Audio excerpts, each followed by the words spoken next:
How are you doing, folks? It's Saturday night and we're here for your listening delight.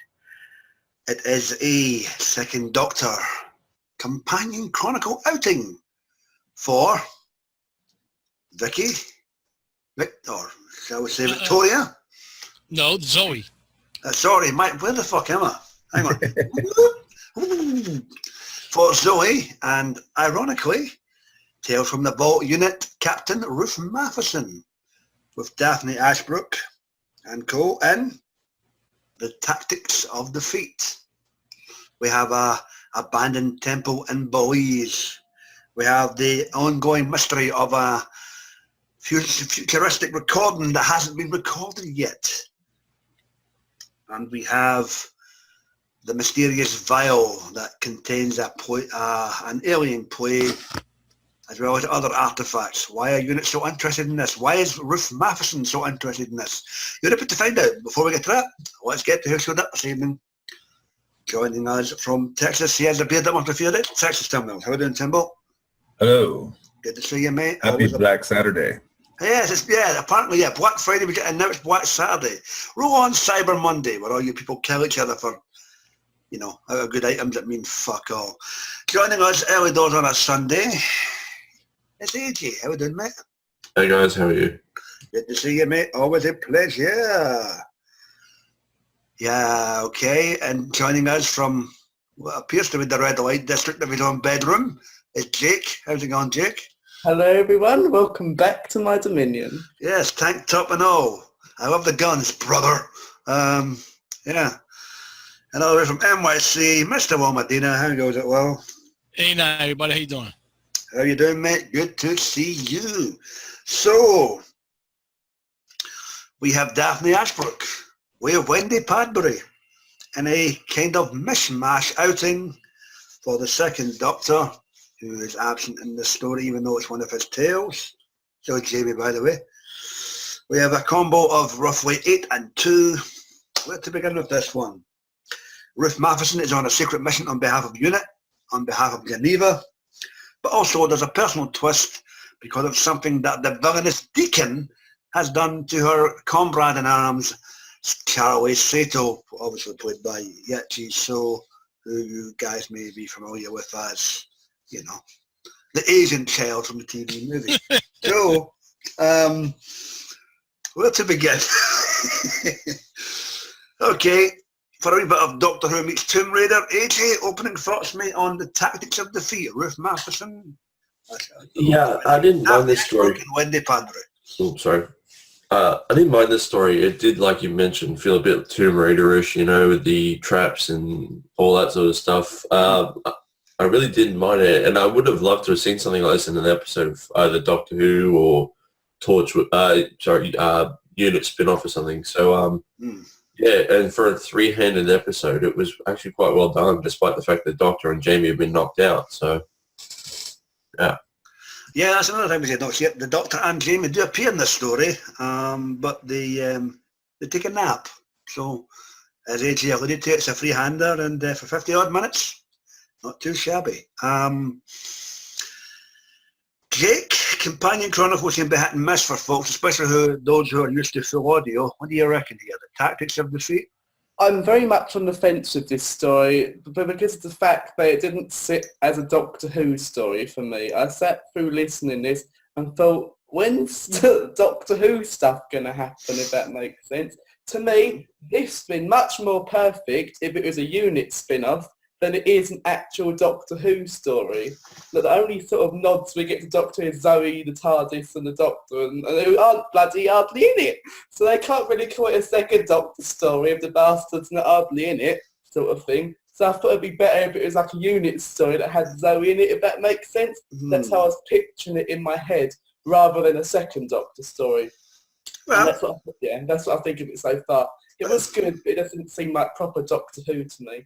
Well, that's fair enough. I mean, companion chronicles can seem that way to a lot of folks. I think where the confusion lay here is you've essentially got what essentially is, it's kind of weird. You don't know where Charlie and Ruth lie. I mean, they're technically for the era of the 8th Doctor. They've popped up in the era of the 6th Doctor, and now you're shoehorning them into a story with with Patrick Troughton's second Doctor. So, but that's a big fun to stay. So why not? Well, opening thoughts, Matt. But in the beginning, I say the first half of the story was pretty good. That the captain is searching for this biological weapon that has been used before, and it was you say it was taken care of, but it would almost make it sound like a doctor took care of that back then, but she never mentioned which one it was. And then the weird thing is because she had the recording of Zoe, we need I didn't anticipate that anybody was going to really show up, only the recording of Zoe. But when the doctor showed up, which was weird, I mean, that must be one of the best naps he ever had, him and Jamie get knocked out like that. And what was weird is that Zoe wasn't knocked out either because she breathed the same air. That was weird about it. That was unusual. But I also gotta agree with Jay because it's almost like a Dr. Light episode because the doctor wasn't really. Well, it is, yeah. Yeah, and of course the main villain Deacon, he was collecting all these artifacts for such a long time because he has a parasite on him. That I think it appeared in a TV episode thing. While you're on Deacon, he was really good in this for me. Who played him? Matthew Brenher. Good, yeah, freehander. Matthew Brenher was your guest star, so very good as Deacon. Continue, Well. No, go ahead. What you said, Texas, was going to say in the episode title? I was going to say he has a container that has the pteroleptal virus that was used. Oh, yes. And I thought it was smart that they didn't really mention that to tick their box. They just kind of left it there in case you remember that was what the doctor stopped right at the beginning of the Great Fire back in whenever. So. And like you were saying, Graham, that Captain Ruth had. We picture her being like, let's say, like in the 8th Doctor era, but she hasn't met the 6th, and then there's of course, the 2nd, but she hasn't really met the 2nd yet. But the thing is, since the Doctor's a time traveler, any Doctor could pop up any time and meet Captain Ruth. But like Jake said, it would have been interesting if this could have been thrown in one of those unit box sets like that to see where this character goes in like that, because just like this week or so, we just had the 7th Doctor once again meeting with Klein. I'll tell you what the issue is here. I think the problem with that is essentially that Ruth and Charlie were created slap bang in that period whereby it was after the old unit series where Nick Courtney had stopped doing it and just after he passed away, but before they got the rights to, Gemma Redgrave and Ingrid Oliver. So this could be like the middle of the run. Tales for the Vault unit tales, But when you notice when Zoe asked Captain Ruth, the Brigadier is here, she said, no, because by that time the Brigadier is already retired. So right there you can tell that a lot of, even she said, this is a lot more years since the last time you was on Earth like that. So it's not a bad story, but the one thing that really got me confused, I had to really listen to it again, was how the Deacon was taken care of, because she flipped the coin, and all of a sudden he hits the floor like, what happened? I was bugged out about it. I had to re-listen to it again. She could have done this in the beginning and took care of it, took the fight off his hands. I said, geez, I was bugged out about that. I guess it's one of the ones. You give them every opportunity to confide to your way, and as a last resort, boom. I'll tell you more about all this stuff a little bit. No problem. Timbo, opening thoughts, mate. Companion Chronicles, the Tactics of Defeat. Well, I agree that this doesn't really feel much like Doctor Who, or if anything, it's a Dr. Light episode. I think that this really shows off the limitations of the format, the Companion Chronicles format, because literally for the first 20 minutes, you have a person walking around talking to themselves, which is never what you should do in any kind of storytelling. I think this might have been better as a short trip if you wanted to do one with Matheson recounting an adventure she had that had to do with the Second Doctor and just have her narrate the whole thing, but it wasn't written that way. In other words, she's walking around talking to herself saying, oh, look at this, oh, look at that, oops, I dropped my thingy. And it's like, that doesn't really work, and it kind of takes you out of the story, I think. And that's just one of the limitations of this format. More often than not, they do a much better job with it. It's not a bad story at all. I think it's a good story, and I think it does pick up a little bit once the Doctor gets involved. But I can see Jake's point about it being, wow, this just seems like some kind of unit investigation. And if anything, they could have gone either way. They could have made it a short trip where you just had one person narrating a story, or you could have made it a more full-fledged early adventure and had a companion to talk, like Yiji could have been there to be her one-off, and they could have been talking to each other. Yeah. It might have been more effective than it is. But I think that was one thing that stood out for me, that this was just kind of like, wow, this is really juvenile the way they're telling this story here. I think that they could have done it better. But on the other hand, it's not bad at all. It's actually a pretty good story. It just seems like the Doctor and Zoe, or basically Zoe, was just shoehorned into it in a way to make it, it really doesn't fit on a second Doctor box set, I would say. You know what? I'd agree with that. I enjoyed it though. I don't think it belongs in the second Doctor era. But at the same time, Big Finish did have a tendency to experiment with certain things, and this was obviously one of these scenarios. Daphne Ashbrook, it's always good to hear her every time she's available. Obviously, due to the litigation with Fox, she obviously can't use. I have to interrupt you there. Fox no longer owns those rights. Remember, Disney bought Fox out, so. No. Well, okay. Due to the litigation now owned by Disney, Grace and, the Asian child are in fucking copyright hell, so you can never use them. So it was good enough to Big Finish to get him their own specific characters for the audio range. And this is our fifth or sixth story down the road, so it's always nice to... Could I ask, though, how come they just didn't have them join the unit crowd? It would have made sense. Very good question. They get two box sets a year almost. I can only assume, like I say there, the middle, you've got the Nick Courtney unit for the old series where you had the 10 or so stories. You've got the Gemma Redgrave unit, which you're getting now, and then these two sit somewhere in between, and they don't want to mess with that for some reason, which is unfortunate because I wouldn't mind hearing them together. You've already had Joe Yates and Benton in one of the unit box sets, so, or the newer unit box sets. There's maybe something they can maybe think about down the road if they want to bring them in. Maybe they could do it in between, and they could have it with them and Klein, with Klein as the well, there you go, you get Klein as well. Yeah, you forget about Klein, so yeah. If you're going by timeline, Klein is technically just directly before them, if you want to be technical, so you can always do one with Klein. You sure about that? Well, if you're going by Doctor, then yeah. I'm not going by Doctor, I'm just going by time. I think Klein might have been at Klein was time the late 80s and early 90s, if you remember.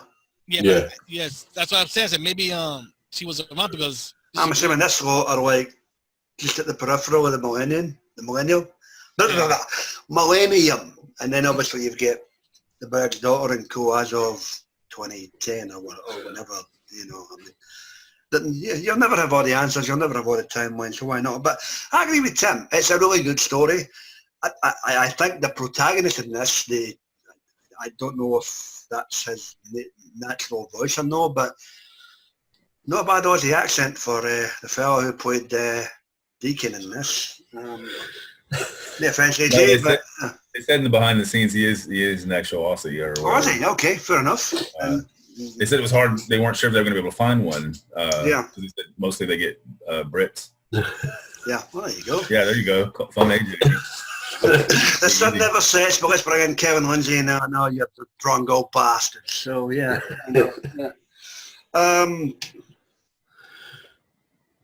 Helena Goldwyn directed this. The only story in the set she directed, as opposed to our buddy, Lisa. So, no wonder the stand. No wonder. Yeah, no, maybe that's why it fell short then. Well, what do you reckon? Yeah. You got that right. no bonus points. 50 minutes, it didn't drag. Was that a complete Doctor Who story? No, it was maybe an archaeological fucking mystery type thing. Another thing, because what you just said, that she was like almost doing an archaeological research, she could have ran into the other two chicks that are archaeologists. Oh, here we go. Yeah. Benny River. I was thinking that too. They could have called it Three in the Crowd. The last thing you want to do is have Lisa Barrowman, Alex Kingston, and Daphne Ashbrook on the one room, because you're not likely to survive. Just saying, you get some pretty powerful checks there, and Yeah, it could be like matter meeting antimatter, and we might not matter at all. So, yeah, fair dues.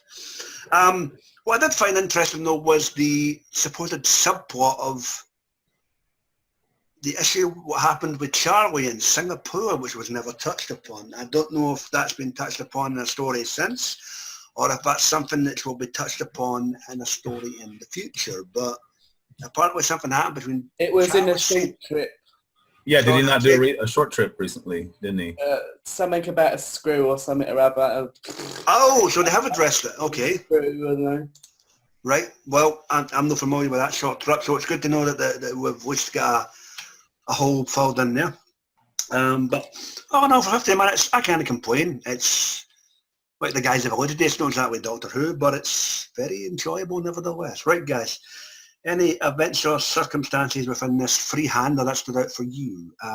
Jake, anything stand out? I love the nods to the visitation, but that doesn't give it brownie points. It was still not really a Doctor Who story. They could have really done a unit box set of the pterodactyls. That would be much better than what we got, but it was good. But if the Doctor was in it more, then maybe I'd have liked it more. Nah. That's fine. I agree with what everyone else said. I'll just say that up, otherwise I'll just ramble on. At the end of the day, whether it's audio or TV, you're going to get Doctor-led stories, and this is just a case of what's happened here. Well, I want to agree with what Tim said, though, because if you're just going to have the same old bitch wander around talking to herself, it ain't going to be... Hang on, that's a bit harsh, the same old bitch. Yabba, yabba, yabba, yabba, yabba to herself. She wasn't talking to herself, she was interacting with Deacon. Yeah, but most of it, she was talking to herself like some sort of mad woman. And then, the recording that she had. Yeah. Listening to it, and it makes it sound like she's talking to Zoe at the same time. Yeah, but also, okay. But it's also, sorry. Carry on. I was going to say, it's an audio as well. It's going to be boring to hear 15 minutes of her feet crunching on dirt. Yeah, I can only assume, I can't remember who the writer was for this, but maybe he wasn't familiar with the format when it comes to this range. No, I think that's the point I was making, is that you have to have some dialogue. It's just how they do it, and Jake's right. It did come across a bit clumsy, or at least to me it did too. Like they're just talking to herself, and that just seems kind of nonsensical because nobody does that. Yeah. And so your other options, or maybe making it a short trip where it's all narration and she's telling the story about what happened on this thing, or you could have went with a fuller cast and made more, maybe it into a different kind of format. I think that this is just one example of how sometimes it shows off the limitations of the format, and that's something they should have tried to get around. Which is fair enough. I mean, they've done this thing for long enough now. You think they'd know how to avoid that, which is unfortunate. Well, anything stand out, mate? But Tony Jones is the writer of this story. Was that his first story? Do we know? I really don't know. I have to check on that. But like Texas said, there could have been a certain tweak here and there. Could have made it more better like that. But I'm not worried about it. But the thing is, but what's unusual that this person had the collection of all these artifacts that for a lot of years that was collected by somebody else, and it looks like maybe in one time a sonic screwdriver was there that was busted up. Yeah.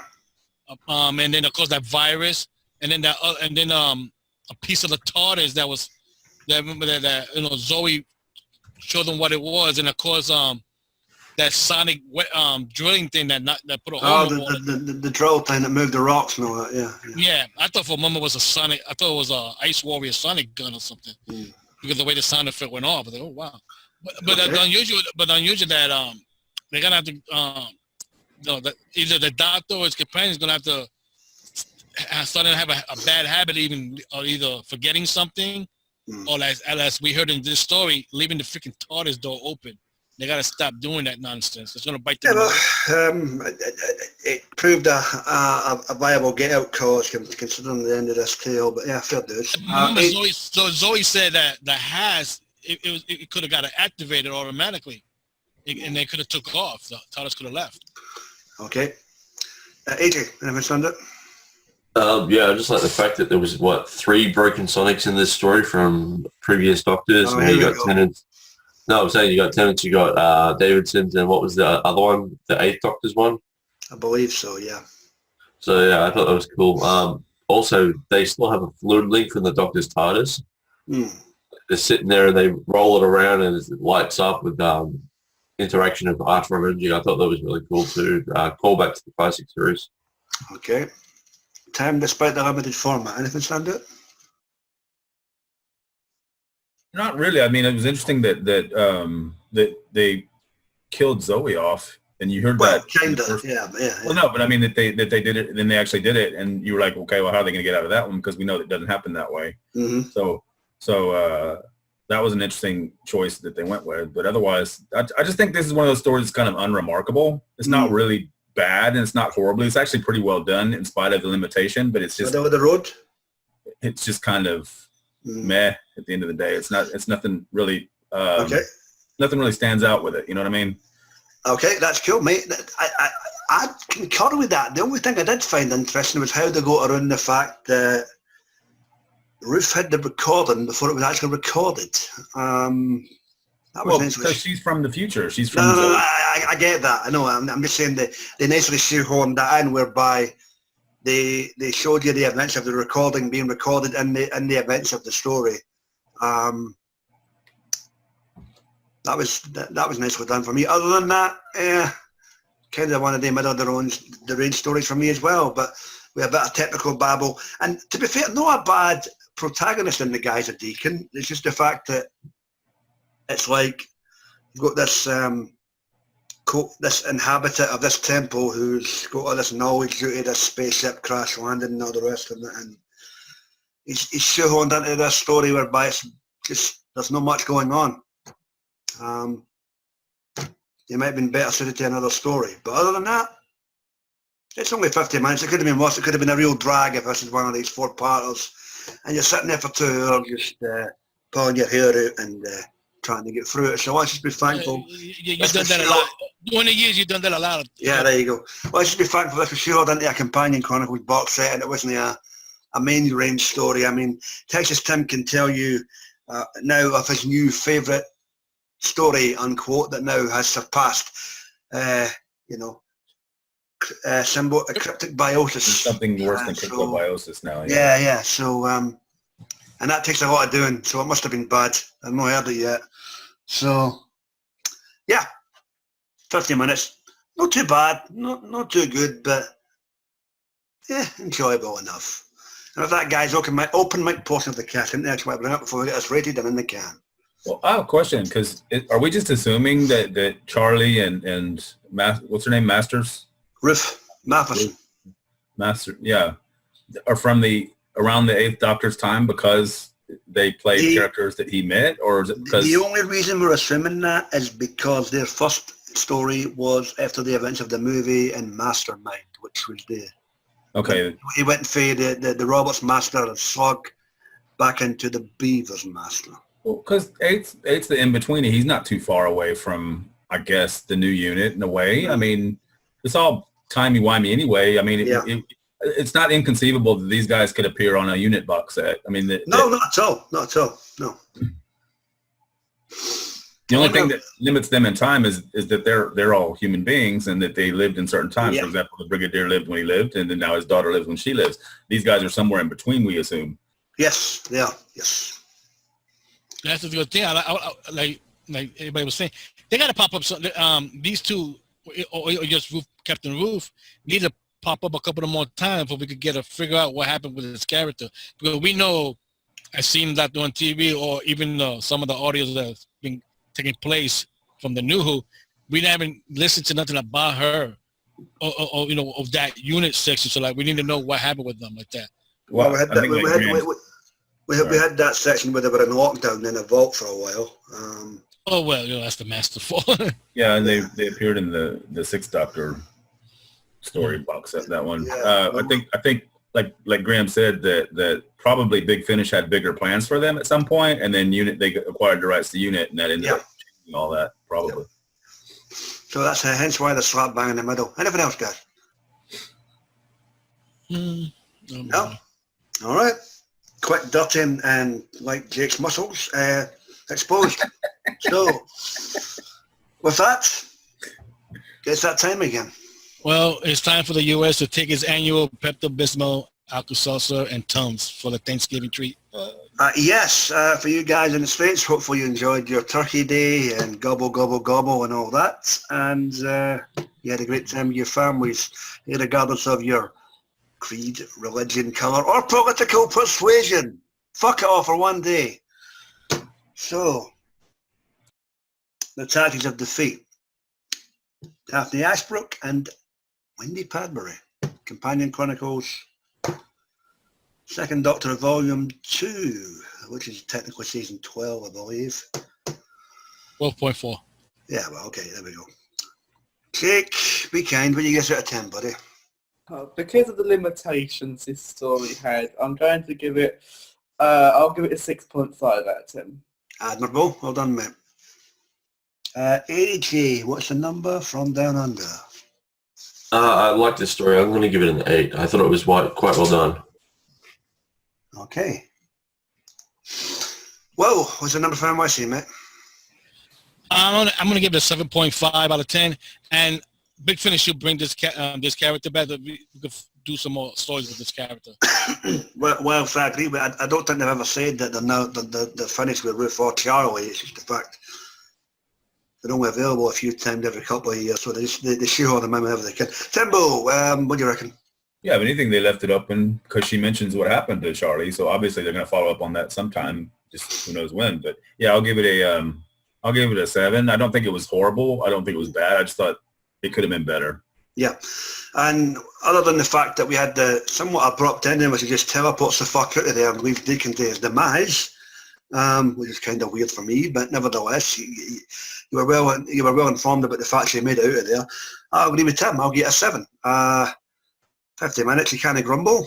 It might not be Doctor Who for you, but that's what these stories are. These are the type of stories that this type of range is designed to tell.